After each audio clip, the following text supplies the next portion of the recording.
Hallelujah. Romeo 9:15 hallelujah.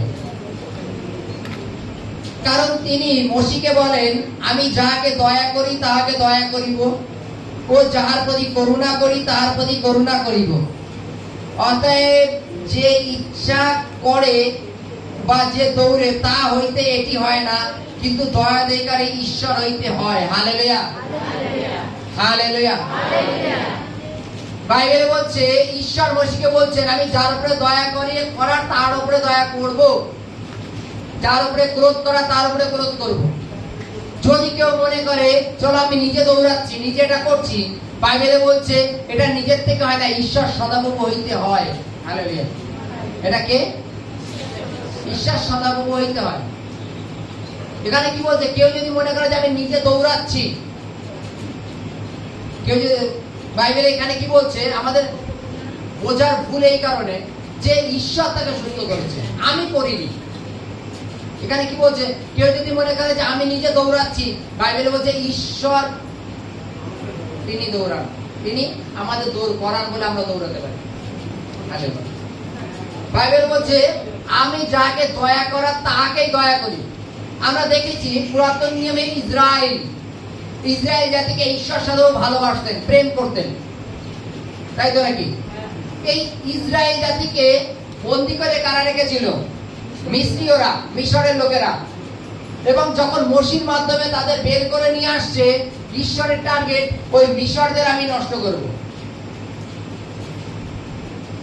বিভিন্ন চারা দেয়া বুঝি আমরা, চারা দেয়া মানে দেখবা বিভিন্ন ওই কোন গ্রামে যে বাঘ ঢুকে যায়, তারা দেখবে ওই বাঘের জন্য খাঁচা পাতে, যে খাঁচার মাঝখানটা ছাগল ঢুকে যায়, যত প্যাঁ প্যাঁ প্যাঁ করবে বাঘ ডাক শুনে আসবে, খাঁচার মধ্যে ঢুকলেই বাঘের ফিরে।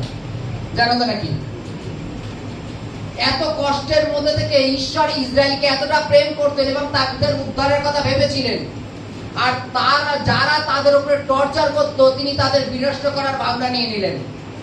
হালেলুয়া। এবং বাইবেলে লেখা আছে যখন ইসরায়েলরা বেরিয়ে আসছে মসির মাধ্যমে, ফৌরান রাজরাও তার পিছু নিল, চলো আমরা আবার ওদের ধরে নিয়ে আসি ইসরায়েলদের, কেননা মানে ওদের ইট বানাতে আমাদের খুব সুবিধা হয়, কম পয়সা অনেক ইট তৈরি করা যায়। আর এক কথা আমরা যাকে বলি সোনার আঁশের ডিম, এটা যদি ছেড়ে দিই তাহলে আর পাবো না, তাই তো নাকি? বলছে যে যখন তাদের তাড়া করছে, মসি ঈশ্বর যেভাবে বলছে মসি ঠিক সেভাবে নিয়ে যাচ্ছে। ঠিক সেভাবে নিয়ে যাচ্ছে। এবং যখন মসি তাদের নিয়ে লাল সমুদ্রের সামনে আসলো, এসে বলছে এবার এই সমুদ্রটা পার হবো কি করে? এত ইসরায়েল সেনা সকলে একজনের সাথে একজনের তর্ক বিতর্ক বচসা করছে। ঈশ্বর কি মসির মাধ্যমে আগের থেকে কিছু বলতে পারতো? তারা পারতো। ইসরায়েলরা দেখছে পেছন থেকে ফৌরানের লোকরা আসছে ধরার জন্য, ওদের যতক্ষণ না দেখেছে ততক্ষণ আর মসির মধ্যে ঈশ্বর কোনো কাজ করেনি। যখন ইসরায়েলরা বলছে হে মসি, এটা ওরা এসে গেছে, যে দেখা যাচ্ছে ওরা এখন আমাদের ধরে নিয়ে যাবে, টর্চার করবে, মারবে, অনেক অত্যাচার করবে, ঈশ্বর তখন মসিকে বলছে মসি তুমি লাঠিটা জলে বাড়ি দাও। এবং বাইবেলে লেখা আছে জলটা দুভাগ হয়ে উচ্চ হয়ে গেল, আর মাঝখানে যে মাটিটা সেটা শুকনো মাটিতে পরিণত হলো। সামান্য একটু ড্রেনের জল কখনো ছেঁচে দেখবেন, সেখানে কাদা থাকে তো। যে সমুদ্রে আজীবন জল থাকে, সেই সমুদ্রে যখন দুভাগ হয়ে গেল, সেটা শুকনো ভূমিতে পরিণত হলো। বাইবেলে লেখা আছে সমস্ত ইসরায়েল লোকরা সে তার উপর হেঁটে চলে গেল, গরুর গাড়ি দিয়ে নিয়ে চলে গেল, কারোর কিছু ক্ষতি হলো না। আর দুপাশে জলটা প্রাচীরের মতো খাড়া হয়ে গেল, এবং মাঝখানে ইসরায়েল সন্তানরা যাচ্ছে। এবং পেছনে যখন ফৌরানের লোকরা আসছে, যখন তারা ফৌরানের লোকরা ঠিক সমুদ্রের পাড়ে এসে দাঁড়িয়েছে, তখন ইসরায়েলরা সমুদ্রের ঠিক মাঝখানে।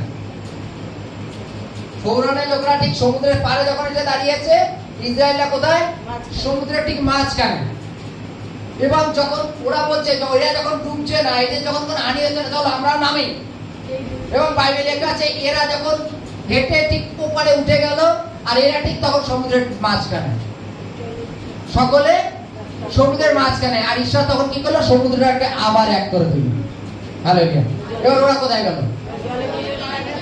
হালেলুয়া। এবার ওরা গেল কোথায়?